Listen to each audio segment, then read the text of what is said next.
दोस्तों, हमारी आज की कहानी है कर्जा।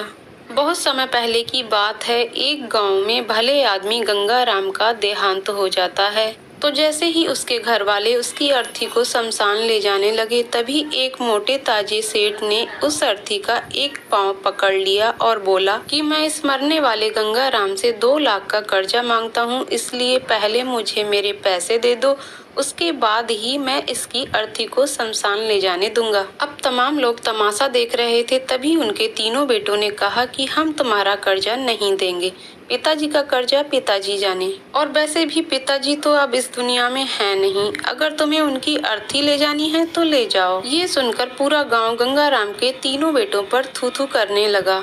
अब गंगाराम के तीनों बेटे उस कर्जे को देने से पीछे हट गए। तभी गंगाराम के भाइयों ने भी कह दिया कि जब गंगाराम के बेटे कर्जा नहीं दे सकते तो हम किसी का कर्जा क्यों दें। अब गंगाराम की अर्थी को वहां रुके हुए बहुत देर हो गई थी। तभी ये बात गंगाराम की इकलौती बेटी तक पहुंच गई। तो वह भागी भागी अपने पिताजी की अर्थी तक पहुंची और उस सेठ के आगे हाथ जोड़ते हुए ये कहा कि सेठ जी, अगर ये जेवर बेचकर भी आपका कर्जा ना पूरा हो पाए तो मैं खुद आपका सारा कर्जा दूंगी, मगर इस समय मेरी पिताजी की अंतिम यात्रा को मत रोको। तभी उस सेठ ने गंगाराम की अर्थी का पांव किसी और को पकड़ाकर उसकी बेटी के पास आकर बोला कि मुझे माफ कर दो बेटी, दरअसल बात ये है कि मुझे गंगाराम से 2 लाख रुपए लेने नहीं बल्कि देने हैं। गंगाराम ने 3 साल पहले मेरी कुछ मजबूरी पड़ने पर अपनी एक जमीन बेचकर मुझे ये 2 लाख रुपए दिए थे, और वह तो इतना भला आदमी था कि मुझसे 1 रुपया भी ब्याज नहीं लिया।